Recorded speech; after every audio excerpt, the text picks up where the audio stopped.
합시다. 온전하게 칭찬받은 성도, 온전하게 칭찬받은 성도, 온전하게 칭찬받은 왕. 온전하게 칭찬받은 왕. 네, 온전하게 칭찬받은 성도, 온전하게 칭찬받은 왕. 자, 우리가 어떤 사람을 칭찬할 때 참 그 사람이 이런 부분 참 잘해, 참 이런 부분 참 좋아, 이러이러한 부분들은 참 대단해, 하지만 좀 이런 부분이 있지, 이렇게 칭찬을 하는 경우가 있고, 어떤 경우는 그 사람 정말 모든 면에 있어서 괜찮아, 이렇게 칭찬을 하는 경우가 있습니다. 여러분, 다윗 왕 이후에 우리가 솔로몬을 거쳐서 솔로몬의 아들 르호보암 시대 때에 남과 북이 분단이 되지 않습니까? 북이스라엘은 19명의 왕이 통치를 했고, 남유다는 총 20명의 왕이 통치를 했죠. 그런데 남유다 왕 가운데에 그야말로 칭찬받고 또는 책망받고 이런 내용들이 기록되어 있습니다. 그런데 그 가운데에 12명은 칭찬도 책망도 이렇게 받았던, 아니 칭찬도 받지 않고 책망도 받지 않았던, 즉 부정적인 평가를 받았던 왕이 12명입니다. 그리고 6명은 칭찬도 받았고 또는 부정적인 평가도 있고, 그러니까 긍정적인 평가와 부정적인 평가를 같이 받았던 왕이 6명, 그 다음에 칭찬도, 즉 긍정적인 평가도 받고 또한 부정적인 평가도 받던 왕이 6명인 반면에 부정적인 평가만 받은 왕이 12명이에요. 그런데 그 가운데 특별히 그 긍정적인 평가만 받았던 왕이 2명이거든요. 근데 이 2명이, 첫 번째는 히스기야 왕이고, 그다음에 오늘 본문에 나타나 있는 요시야 왕입니다. 보통 이제 긍정적이고 칭찬을 할 때의 내용은 여호와 보시기에 정직히 행했다, 그리고 더불어서 다윗의 길로 행했다, 이런 내용이 들어가죠. 그런데 총 20명의 왕 가운데에 정말이지 긍정적인 평가만 받았던 왕이 히스기야 왕과 오늘 본문에 읽어본 요시야 왕이죠. 히스기야 왕은 13번째 왕이었고, 오늘 요시야 왕은 16번째 왕인데요. 총 20명 가운데 정말 하나님께 잘했다고 칭찬만 받았던 왕이 이 2명밖에 없다라는 얘기. 그리고 나머지 6명은 긍정적인 평가도 있었지만 부정적인 평가도 있었고, 이와 반면에 12명은 하나님 보실 때에 그렇게 썩 긍정적인 평가가 아닌 부정적인 평가만 받은 왕이 12명이 되었더라. 그런데 이와 반면에 북이스라엘은 예후라는 한 사람 왕이 긍정평가와 부정평가를 같이 받은 반면에 나머지 18명은 모두가 다 여호와 여로보암의 길을 쫓아 악했다, 이렇게 부정적인 평가를 받은 그런 왕들이 북쪽 이스라엘의 왕이죠. 그래서 정말 이 히스기야 왕이나 그 다음에 또 요시야 왕이나 북이스라엘이 멸망당한 이후에 나타난 왕들이잖아요. 그러니까 북이스라엘이 멸망당한 것을 보고 나머지 왕들이 총 9명의 왕이 남쪽 유다에 있었는데, 그 왕들이 한결같이 정신 똑바로 차리고 정말 하나님을 바라보며 경외하는 그런 모습들을 이렇게 보여줬어야 되는데 그렇지 않았다라는 얘기죠. 히스기야 왕 때부터는 13대니까 8명이군요. 자, 어쩌면 그 8명 가운데 오직 2명 히스기야와 요시야 왕만큼 하나님께 긍정적인 평가만을 받았던 왕이다라는 이야기인데요. 자, 오늘 요시야가 1절에 요시야가 왕위에 오를 때에 나이가 8살 8세라. 예루살렘에서 31년간 다스렸다. 그의 어머니 이름은 여디다요, 보스가 아다야의 딸이었더라. 여러분, 그 히스기야 왕의 부인이 그 누구였습니까? 히스기야 왕의 부인이 헵시바였다 그랬죠.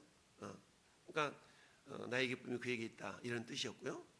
그 반면에 그런 왕에게서 므낫세라는 아들이 나왔고, 그 므낫세의 뒷모습을 바라봤던 아몬이 결국 아버지 모습대로 결국 전혀 신앙교육을 받을 만한 환경과 기회가 주어지지 않아서 역시 악한 왕으로 오명을 남겼는데 결국 신하들에게 죽임을 당하고 말았다라고 우리가 어제 묵상해 보았습니다. 그와 반면에 또 그의 아들 요시아가 8살의 왕이 되었는데 여러분 8살은 뭘 알겠습니까? 그럼에도 불구하고 하나님은 신실하신 언약에 신실하신 하나님이시기 때문에 다윗과 맺었던 언약을 이행하시게 하여서 비록 아몬 왕이 그야말로 신하들에 의해서 암살당하고 죽임을 당하는 그야말로 반역을 일으킬 만한 그런 환경이었음에도 불구하고 하나님은 또 역성혁명을 통하여서 이 요시아를 다윗 왕가의 후손인 요시아를 왕으로 이렇게 세울 수 있는 은혜를 베푸셨던 겁니다. 8살에 왕이 되어서 31년간 다스렸다라는 얘기죠. 그러니까 40세까지 왕이 되었다라는 얘기겠죠. 그러면서 39세군요. 그 요시아가 여호와 보시기에 정직히 행했다. 그의 조상 다윗의 모든 길로 행하고 좌우로 치우치지 아니하였다라고 이 요시아 왕의 전체적인 통치 평가를 이렇게 내리고 있습니다. 우리가 아는 것처럼 여디다, 여디디야 뭐 이런 비슷한 이름이죠. 솔로몬의 이름을 하나님께서 여디디야, 나의 사랑하는 자, 사랑받는 자 이런다 그랬죠. 그러니까 여기서 여디다, 여디다라는 말은 사랑받는 자, 사랑받는 자. 여디디야는 하나님의 사랑을 받는 자 이런 의미가 있으니까 그런 사랑받는 그런 엄마 밑에서 이게 지금 요시아라는 아들이 어찌 보면 태어난 거죠. 자, 그랬는데 이 요시아가 좌로나 우로나 치우치지 아니했다라는 얘기입니다. 그러면 이쪽이 왼쪽인지 이쪽이 오른쪽인지 그 기준을 어떻게 알 수가 있어요? 그 기준은 뭐니 해도 하나님의 말씀이 기준이 되는 거죠. 그래서 요시아 왕은 3절 말씀 보니까 요시아 왕 18째 해에 왕이 무슬람의 손자 아살랴의 아들 서기관 사반을 여호와의 성전에 보내어 가지고 어때요? 들어오는 은금을 성전을 보수하는 데 써라라고 얘기했어요. 왕이 18째 해니까 나이가 몇 살 때예요? 26살, 그죠? 26살 때예요. 26살에 정말 하나님의 어떤 뜻을 이루어드리려고 하는 그런 어떤 정직함이 있었던 거고, 먼저 하나님의 성전을 보수하려고 하는 그런 믿음을 보였던 왕이 이 요시아 왕이었던 것이죠. 그렇습니다.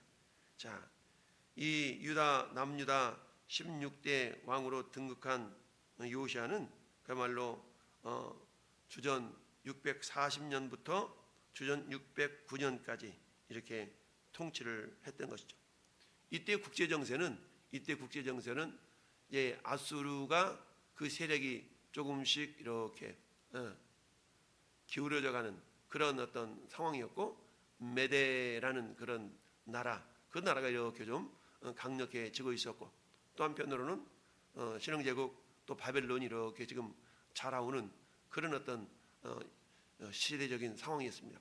그러다 보니까 서로 아수르는 세력이 약해지고 메데도 커지고 바벨론도 커지고, 그러다 보니까 그들 간에 서로 경쟁하다 보니까 어찌 보면 이 요시아 왕 시대 때는 어떤 크게 초기에는 크게 어떤 어려움이 없는 그런 시대였다라고 볼 수가 있습니다. 자, 그런 상황 가운데 왕이 먼저 할 수 있었던 것은 뭐냐? 그야말로 신앙 중심의 통치를 펼쳐 가려고 했던 그런 모습을 우리에게 보여주고 있습니다.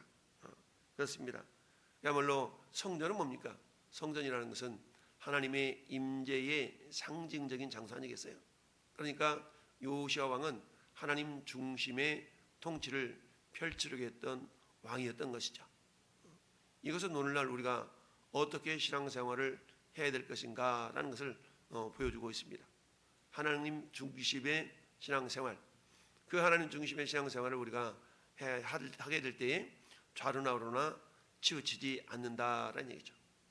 하나님은 여호수아를 모세를 이어 지도자를 세우실 때에 하셨던 말씀이 좌로나 우로나 치우치지 말아라 라는 명령을 해 주시죠. 그 말은 뭐예요? 그만큼 하나님 중심, 말씀 중심의 리더십을 발휘해 나가라라고 말씀했던 것입니다. 그래서 이와 보시기에 정직하게 행했던, 그리고 좌로나 우로나 치우치지 아니하고 말씀 중심의 통치를 펼쳤던 이 요시야 왕은 먼저 이처럼 여호와의 성전을 맡은 감독자의 손에 맡겨서 성전을 수리하게 했다라는 얘기입니다. 그러면서 곧 목수와 건축자와 미장이에게 그 돈들을 주어서 필요한 그런 제목, 다듬은 돌 이런 것들 사서 성전을 수리하게 하는데, 그러나 7절 말씀 보니까 그들의 손에 맡긴 은금을 회개하지 말지니 이는 그들이 진실하게 행함이었더라. 이처럼 진실하게 행했기 때문에 굳이 살펴보지 않더라도 믿을 만한, 신뢰할 만한 그런 어떤 사역을 했던 그의 또 신하들이 있었던 겁니다. 오늘날 우리에게 맡겨진 어떤 일들을 감당해낼 때, 그 사람은 볼 것 없어, 그 사람 믿을 만해 라고 인정을 받을 수 있는 사람이 있는 반면에, 그렇지 아니하고 잘 살펴봐, 이렇게 뒤에서 뭔가 조사를 당하고 조사를 해야 되고 이런 사람이 있을 수가 있죠. 근데 요시야 시대 때 있었던 이 목수, 건축자, 미장이들은 그야말로 하나님 보실 때에 요시야 왕처럼 정직하게 행하는 자들이었기 때문에 굳이 그들에게 맡긴 은금을 회개하지 않고 반드시 오늘날 말하면 영수증 제대로 첨부하고 그리고 회개보고 제대로 하고 말하면 이런 거가 되겠죠. 이런 모습들을 했던 그의 신하들의 모습을 보면서 요시야 왕의 통치 그 모습이 결국 하나님 보시기에 좌로나 우로나 치우치 아니하고 정직히 행했던 그런 모습이었다라는 얘기입니다. 그렇습니다. 요시야는 55년의 영적인 침체기, 아버지 그 므낫세 그리고 아몬의 2년 이런 영적인 침체기 가운데서 요시야 왕은 그야말로 빛과 같은 그런 존재로 하나님 이렇게 세우심을 받은 자였다라는 얘기입니다. 오늘날 하나님은 저와 여러분을 향해서 뭐라고 말씀하세요? 예수님이 마태복음 5장 14절에서 너희는 세상의 빛이요 라고 말씀하고 있죠. 이 세상은 여전히 어둠의 세상의 주관자들에 의해서 물리적으로는 밝은 빛이 드러나는 그런 세상이랄지라도 영적으로는 어둠의 빛, 어둠의 세력들이 주관하고 있는 그런 모습들이 강하죠. 그런 가운데 주님은 제자들을 세상에 보내면서 너희는 세상의 빛이다. 근데 그 빛을 말 아래 두지 말고 등경 위에 두라라고 말씀합니다. 여러분, 빛이 아무리 밝아도 그 빛을 그야말로 그릇 아래 엎어놓고 그릇으로 덮어버린다 그러면 빛이 새어나가지 않겠죠. 마치 방 안에 있는 불을 밝혀놨지만 암막 커튼이라는 게 있잖아요. 확 창문을 가려가지고 빛이 들어오지 않도록 하는 그런 커튼을 이렇게 쳐버린다 그러면 빛이 새어나가지 않겠죠. 우리의 삶 속에서 너희가 세상의 빛인데 그 빛이 뭐하게 하라? 드러나게 하라라고 성경은 말씀하고 있습니다. 요시야 왕의 삶이 그랬던 삶이었죠. 하나님 오늘날 저와 여러분을 향해서도 그렇게 말씀하고 계십니다. 너희는 세상의 빛이기 때문에 그 빛을 보아라, 드러내라라는 얘기입니다. 그래서 그 빛을 드러내는 사람을 주님의 제자라고 말씀할 수가 있겠죠. 오늘 우리들이 빛을 드러내는 모습들은 다양하게 표현할 수가 있어요. 선한 행실을 드러내므로 빛의 사역을 감당할 수가 있고, 선한 사마리아인이 그리했던 것처럼 이처럼 이런 모습들이 결국은 빛의 모습이겠죠.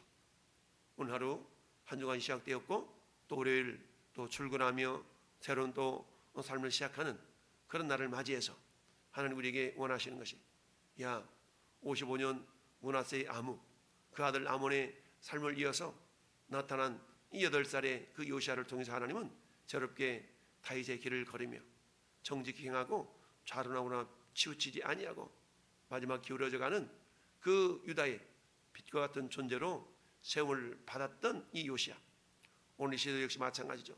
많은 사람들이 세상 말세야 라고 말하지만, 그러나 통계적으로 본다 그러면 한국의 20%가 그리스도인이라고 말할 수가 있지 않습니까? 20%라고 하면 대단한 거 아니겠어요? 20% 그리스도인들이 우리가 세상을 밝혀 나간다 그러면 이 어두워진 부분들이 이렇게 밝아질 수가 있겠죠. 그런데 너는 이 세상의 빛이라 말씀하신 그 하나님 주님의 말씀처럼 우리 세상 속에서 과연 그 빛의 역할을 제대로 감당하고 있는가라는 걸 돌아보면 그것은 또 다른 문제일 수가 있겠죠. 오늘 하루도 하나님 내가 처한 그곳에서, 내가 머무는 그곳에서 주님이 나를 통해서 주님의 선한 능력들이 나타나 그야말로 어두운 세상을 밝혀나갈 수 있는 빛과 같은 그런 존재로서 주님의 영광을 드러내는 하나님의 사람들이 될 수 있기를 예수님의 이름으로 축원합니다. 아멘.